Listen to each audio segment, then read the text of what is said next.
SuperTalk Mississippi media production. What's up, everybody? Welcome in on this extra edition of the podcast. My name is Michael Borky. Glad that you are with me. As promised, here is my conversation from the radio show earlier today with Ole Miss head baseball coach Mike Bianco. We talked about the runner on second thing in extra innings that they played in a major league ballpark, and so they gave that a shot. Was not a fan of that. Asked him about how they get better defensively, Hunter Elliott's day, and things like that. Only about 10 minutes with him, so have to get as many questions in as possible, but still good stuff from the head baseball coach at Ole Miss, and that's coming your way here in just a second. I do want to invite you, please, to subscribe if you have not already to the podcast wherever you get them. Just search Rebel Report and subscribe. And if you like what you hear, leave a rating and a review. Also, right here on YouTube, leave a comment and a like and hit the notification bell as well. That will help me out a ton, and I appreciate you for that. And before we get into the interview, I want to tell you the podcast is presented by Logan Smith Shelter Insurance, Auto, Home, Life, and Business. If you need any of those services anywhere in Mississippi, auto insurance, home insurance, life insurance, or for your business, give them a call at 601-823-3500, 601-823-3500. Logan Smith Shelter Insurance will take care of you anywhere in this great state. Also, Priority One Bank to make you their priority at one of their 16 locations. There's likely one near you in the state of Mississippi. Local loan servicing and decision-making, a great online banking platform, and more. Bank with me at Priority One Bank. All right, here it is. My conversation with Ole Miss head baseball coach Mike Bianco. Now, and Coach, let's start here, actually, with something that your team had to deal with over the weekend in Houston, the runner on second and extra innings thing. So you had to deal with it, obviously, on Friday. Wow, that's how we're going to start. Okay, yeah, good. I'm curious your thoughts on that concept. Did you like it? Did you hate it? Do you want to see that in your game? What was that all about? They do that obviously for just for speed of the games. You got 3 games going on during the day, and to try to stay on pace and whatnot. And that's something that happens in tournaments. I think it became more popular, and I think that it's a big league rule, if I'm not mistaken. It was in COVID, but I think the big leaguers, Major League Baseball, adopted it. So during the regular season, I'm pretty sure they use that now. We have the option to use it throughout the season. We don't use it in Southeastern Conference play. I'm not sure. Since COVID, I'm not sure, if we use that at all, meaning the teams have options, and I don't know if anybody said, yeah, hey, let's do that. So, we're not fans of it, but sometimes you have to do those types of things. Hunter Elliott, early struggles in the top of the first on Friday, and then he settled in and struck out 11. What was your takeaway from your Aces day? Well, you exactly what you just said. He struggled in the first, but after that, I don't know if you can pitch much better than he did. And really from the second inning to 1 out left, 2 outs into the 8th. I mean, we were about as dominant on the mound with Elliott through 5, and then Calhoun. And then it just got away from us, in the midst of 3 hitters. I mean, it looked like we were in really good shape, and with 2 outs in the 8th, and Calhoun, walked a hitter, gave up a base hit, and he's one of our best arms, and wanted to see if he could get through it, and obviously you got to credit them, big home run, and to put them ahead, we fight back, tie it back up, and go to extra innings. Thus the tiebreaker rule. And on that home run that Calhoun gave up, I mean, from my vantage point, and I'm certainly no expert, it looked like he put a great pitch on it. It just a guy made a great play, hit a home run.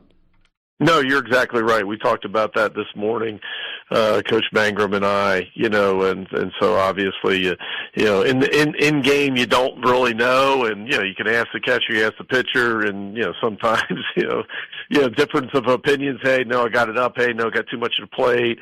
No, it was a good pitch, but video tells you the most, and of course, the data and the analytics, and no, it was where we wanted to throw it, and usually a guy that doesn't swing a lot first pitch, swung, and sometimes that happens to you. So the bigger thing, I think, when you look at it, not the home run, but to be going that strongly, and then the walk. I think that's the one.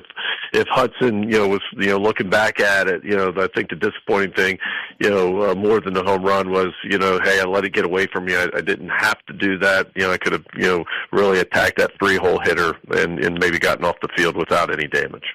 And then to the heartbreaker in Game 1, and then a great bounce back in Game 2, especially on the mound. I mean, Townsend and Rabe, 16 strikeouts between the two of them, scattered 6 hits, didn't give up a run. No, you're exactly right. And again, it's hard to look at the Game 1 and say we pitched well, but we pitched it pretty darn good, and sometimes they pitch it good too, and they beat you. I mean, we struck out 20 in Game 1. And, so we bounced back in Game 2, and you're right, pitch a shutout. And, as they told me a long time ago, if they don't score, you don't lose. And so, if you want to bounce back after a Friday night loss, pitch it like Cade and Rabe did. And you're right, they were both, I thought super dominant. And then we were able to, 2 home runs by Decker, and, put a big inning, a big, grand slam by Mosley late to kind of get, some, an extension to the lead. So, it was a nice bounce back by us. And then the loss in Game 3. I'm curious, Coach, defensive baseball. 16 errors on the season so far, a bit of a struggle in the field. What can you do as a coaching staff to help improve the way your team defends? It's a great question, and I think if you ask 10 people, you get 10 different answers. But the truth is, and I may have said this, in other questions that come up, if you especially, I think it's if you just look at Sunday's game in the whole, 3 errors, but they're just really what I call dumb errors. I mean, they're not fielding the ball where you can't catch it or throw it. It's a bunt that really was a perfectly laid down bunt, and because of the emotion of the game, the fielder, the catcher in this instance, throws the ball and has no play, but throws it anyway, and goes down the right field line, and 2 runs score, and where we should have just ate it and tip your cap, and it was a good play by them on a sacrifice bunt that turned into basically a drag bunt for a base hit, and live for another day, and hopefully you can get a double play ball or punch a guy out. Another one was another bunt where Foley kind of short hopped Fern, and he caught it, but they said he was juggling the ball, and so that goes in as an error. And then relay throw coming in from the outfield that actually hits off the runner's foot and goes past and in advance. So again, all errors. There's no excuses. We have to be cleaner, but it's not like we're not catching the ball and throwing the ball to first base. There's been a lot of those pick off attempt, throw it away type of errors, which again, not great, but what it is letting them get an extra 90 feet without doing anything and not getting it out in between. And so we have to be better at it. What was something that, aside from that you took away from the weekend, maybe on the positive side of your team? I know nobody, especially in your position, likes to lose 2 games out of 3, but is there anything that you liked about your team this weekend? You're right. It's a bitter taste in your mouth when you walk away, losing 2 out of 3, and especially since you haven't lost this year. But the thing is, we were in position to win, on Friday night. We just didn't, and I think if we do that more times than not, we're going to win the game. And so as disappointing as it was, I thought, overall we didn't play poorly. We just, at the end of the day, they beat us. I like the way we bounced back. Really disappointed in Sunday. Sunday in a sense that we really just didn't do much to win the baseball game. I thought Libert got off to a great start, but it was one of those where we weren't doing much offensively, and we really needed a great effort, like some of the other starters that gave us the 2 previous games. And then when it came crunch time in the middle, he wasn't able to handle it. And as you said, we weren't clean enough in the field. We didn't score enough runs. But again, it's early. We didn't have a good weekend. And so to me, the big test is what do you do this week, and what do you do on tomorrow night. You got 5 games before not only conference play, but also a big matchup with a really good Southern Miss team coming up. How much more evaluating in your lineup or everyday players are you doing over the next 5 days? Are you still tinkering? Are guys still battling for a more regular spot? What's that approach like for you guys over the next 5 games?